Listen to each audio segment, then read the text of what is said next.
Greetings, Commanders. Welcome to another episode of Surviving Mars. In this episode, we'll be doing some more asteroid mining. I hope you liked the previous episode where we thought we were unlocking the trees, but I think this is the episode when we unlock trees because we are at 35% water and over 50% heat. So, and the atmosphere is at 10%. We just witnessed a couple of dust storms in our area, and they're sweeping across our open farms and causing some havoc. We have a very large lake that's still being filled, and then here we are on the asteroid. We're doing some mining. The mining is necessary because we are running out of metals. I think it's a little bit counterintuitive to go on another place to have to mine for metals when you have metal deposits on Mars. It's probably more cost effective to have mining operations on Mars, but I do not have enough people. I guess I could relocate a dome temporarily, relocate my resources just so that I can do some mining, but that would involve creating another dome and relocating my people. It will probably take a little bit longer. So as far as time is concerned and the costs, it might be less just going to an asteroid, right? And then coming back. But there is that added hassle and risk of sending something to a place that may not have all the minerals that you need, so there's definitely that risk. But you can scan the asteroid before you go. I stopped doing it because it requires a bunch of the electronic parts, which I have a lot of right now, but I eventually run out of along with the metals. So the major things that I run out of in the later game are metals and polymers, because I don't have enough people to supply that. But once I unlock something called the Mohawk Mine, I'm able to get all the resources I need for metals. And I also eventually run out of concrete as well. So the thing is, there is an excavator too. These are wonders.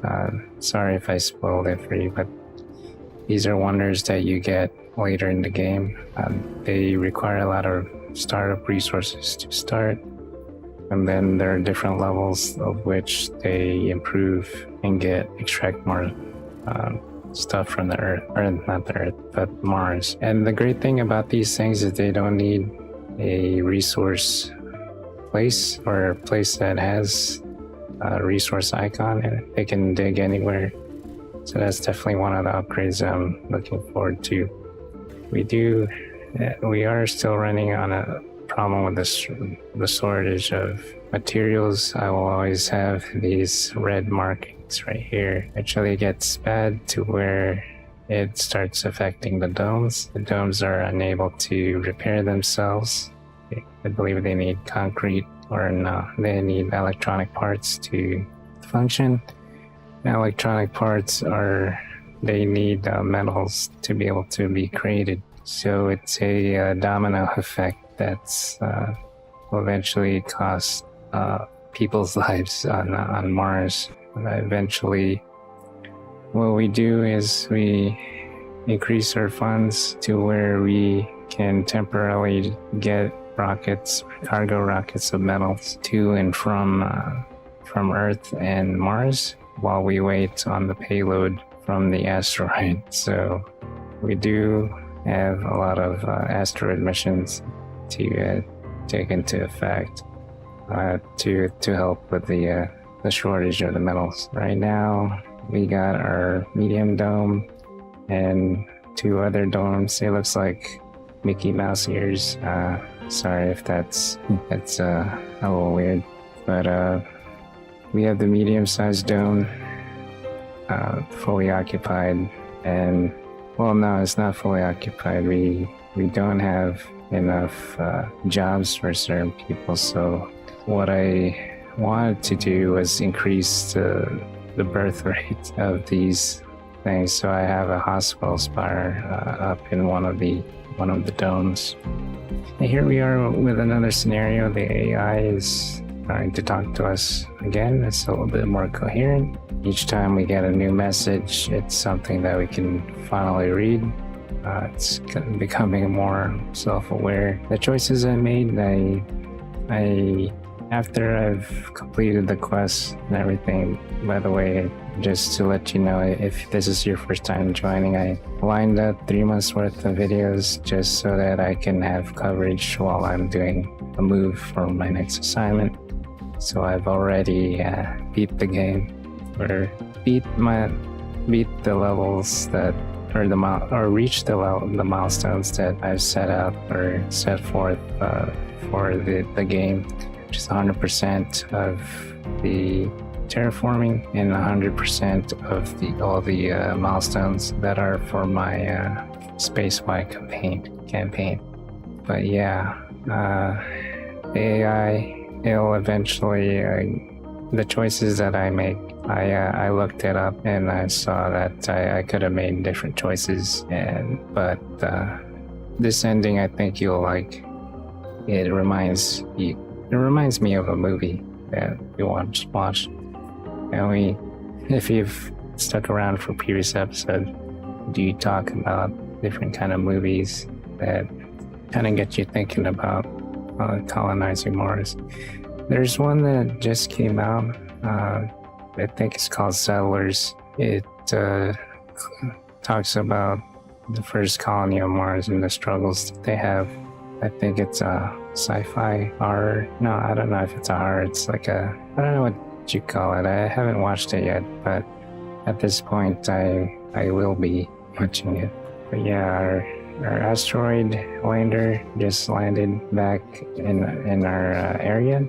If you stuck around for the previous episode, I mentioned that if you are running out of souls, or you're only able to stay in an asteroid for a certain number of souls because it's based on the range of communication range. If you're out of the communication range, then the asteroid is gone and you're unable to come back.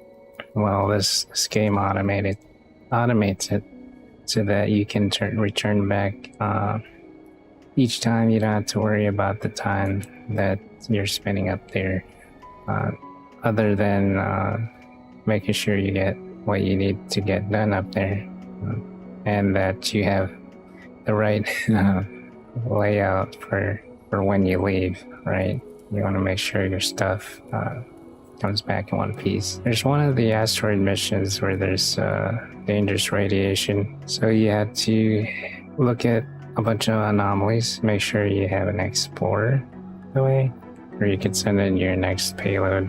But explorer is definitely something you need for some of these asteroids. It will give you a hint sometimes when you explore, or if you look at the asteroid description, that there's something mysterious or something weird about this asteroid. They'll indicate that there's something to research on here, so you need an explorer. Another thing that I like bringing is a transport. Transport carries about 45, all fully upgraded in my game. 45 units of whatever payload they need, and they shuttle it back and forth. Definitely is better than only one unit at a time for like the drones that they do. The drones do a good job, but they can't carry a lot of things. Anyway, here we are with another AI message. It's a little bit more readable. I'll let you read it. It's at the very end of this video, but if you've stuck for my previous videos, you'd know that when I'm doing these recordings and I'm looking at the preview or doing the voiceover, you can't really see because of my vision, and the quality of the playback is at half resolution. So it's even worse for me to figure out what's being said, but I'll definitely have another option, maybe read it in advance so that I know what to talk about. But anyway, this is all the time that we have. Thank you all for watching. The next episode, we have a Tinker Tuesday. There is a thing with the Mac, so we didn't finish fully upgrading the Mac. That's going to somebody that will be using it for productivity and things like that. So also streamer. So she hasn't said yes on whether or not she wanted it, but after upgrading to El Capitan, now I can upgrade it with the RAM and the other things. So anyway, like the video if you like what you saw, so that you don't miss future videos. Hit the subscribe button, ding that bell, and I'll see you in 3 days. This is John Nezodam signing out. Take care, stay safe, and remember, you're essential.